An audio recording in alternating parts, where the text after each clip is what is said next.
जय जिजाऊ जय शिवराय। मनोज जरांगे पाटिल तुम आगे बढ़ो, हम तुम्हारे साथ हैं। मनोज जरांगे पाटिल आगे बढ़ो, हम तुम्हारे साथ। मुंबईला जायचं, आता कुठे जायचं? मुंबईला जायचं। एक मराठा, एक मराठा, एक मराठा, एक मराठा, लाख मराठा। छत्रपती शिवाजी महाराज की जय।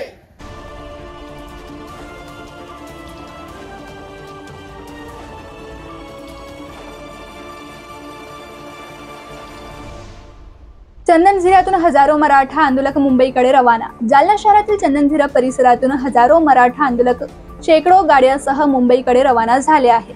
मनोज जरांगे पाटील हे काल 27 ऑगस्ट रोजी लाखो समर्थकांसह मुंबईकडे रवाना झाल्यापासून राज्यभरातून टप्प्याटप्प्याने मराठा आंदोलकांची फौज आझाद मैदान गाठण्यासाठी सज्ज झाली आहे। यावेळी गणेशोत्सवाच्या आनंद सोहळ्यासह मराठा समाज आरक्षणाच्या लढ्यातही सामील झाला असून ही दोन वेगवेगळी परंतु भावनिकदृष्ट्या जोडलेली चित्र राज्यात पाहायला मिळत आहेत। जसजसे जरांगे पाटील मुंबईकडे पोहोचत आहेत तसतसा त्यांना मराठा आमदार खासदारांचा वाढता पाठिंबा मिळू लागलाय।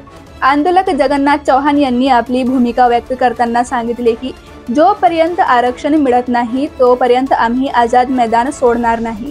एकीकडे लाडक्या बाप्पाचे आगमन तर दुसरीकडे मराठा समाजाचा संघर्ष महाराष्ट्र सध्या या दुहेरी भावनिक क्षणाचा साक्षीदार ठरत असल्याचे ते म्हणाले। अण्णा मला सांगा, एकीकडे महाराष्ट्रामध्ये आपल्या लाडक्या बाप्पाचं आगमन झालेलं आहे, अत्यंत आनंदाचा आणि हर्षोल्लासाचा हा प्रसंग आहे। असे असताना जरांगे पाटील मुंबईला रवाना झालेले आहेत। या दोन गोष्टी एकमेका पूरक आहेत। एकीकडे आनंद आहे, हर्षोल्लास आहे आणि दुसरीकडे संघर्ष आहे। आपण कसं बघता? हे बघा, मनुष्याचं जीवन जर तसं पाहिलं तर संघर्षमय जीवन आहे आणि त्यातल्या त्यात आमच्या मराठा समाजाचं तर असं आहे तर डायरेक्ट बांधापासून तर मुंबईपर्यंत आमचं जीवन संघर्षमय आहे। आतापर्यंत आम्ही जेवढं पाहत आहोत आमच्या आयुष्यापर्यंत अख्खं जीवन संघर्षमय आहे। 1-4% मराठा समाज जर सोडा तर जवळजवळ 90% मराठा समाज हा शेतकरी आणि गरिबीतला आहे। त्याच्यामुळं संघर्ष आमच्याला काही पाचवीलाच फोन झाले, यात काही शंका नाही। जसं जरांगे पाटील पुढे होत जात आहेत तर तसं मराठा आमदार आणि खासदारांचे सुद्धा त्यांना मोठ्या प्रमाणात पाठिंबा मिळत आहे। अहो, मिळालंच पाहिजे ना। तसं जर पाहिलं तर विधानसभेमध्ये 288 आमदारापैकी कितीतरी आमदार मराठा समाजाचे।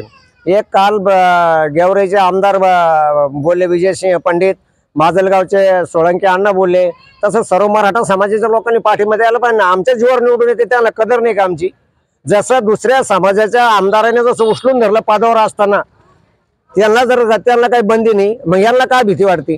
यांनी का बोलू नये समाजासाठी? जे मराठा आंदोलक सध्या मुंबईला जात नाहीत काही कारणास्तव, त्यांना आपण काय संदेश देणार आहोत? त्यांना हेच संदेश देणार आहे, बांधवांनो ठीक आहे, काय अडचणी असतील तुमच्या वैयक्तिक ज्यामुळे तुम्ही येऊ शकत नसाल काय हरकत नाही, परंतु तुम्ही मीडियाच्या माध्यमातून तुम्ही कोणत्या सेवेच्या माध्यमातून तुम्हाला जे जे त्या जाणाऱ्या लोकांना जे पुरवता येईल त्या माध्यमातून तुम्ही ती मदत जरी केली तरी खूप झालं माझ्या समाजासाठी।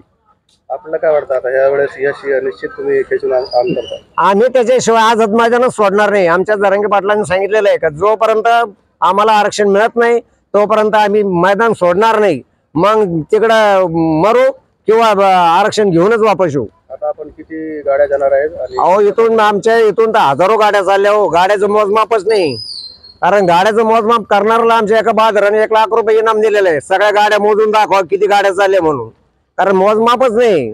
प्रशासन परिषद मोजू नाही शकत त्या गोष्टीला।